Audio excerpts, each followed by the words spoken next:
Bemorimiz 13 yosh, kelganda shikoyati burunda nafas olish qiyin bilan kelishgan. Tekshirganimizda burun to'siqlari tekis, chig'anoqlari normada bo'lgan, lekin burunda go'sht aniqlandi. Yoshi katta bo'lgan qaramasdan adenoid 3-daraja aniqlandi. Hozir adenotomiya qilamiz.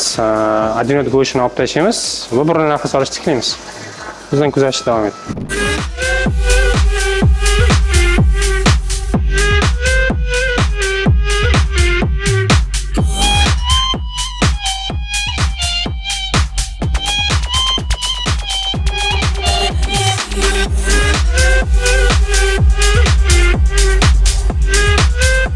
Hani ko'rishingiz mumkin, adenoid to'qimasini olib tashladik, ya'ni shiver yordamida ustini elektr kalkulyator orqali kuydirib qo'ydik. 13 yoshli bemorimiz operatsiya o'z nihoyasiga yetdi. Burundagi adenoid go'shtdan xalos etdik. Endi burundan nafas olish shikoyatlar bo'lmaydi, bemalol nafas oladilar. Kimda kim shunday muammo bo'lsa, bemalol bizga murojaat qilishingiz mumkin.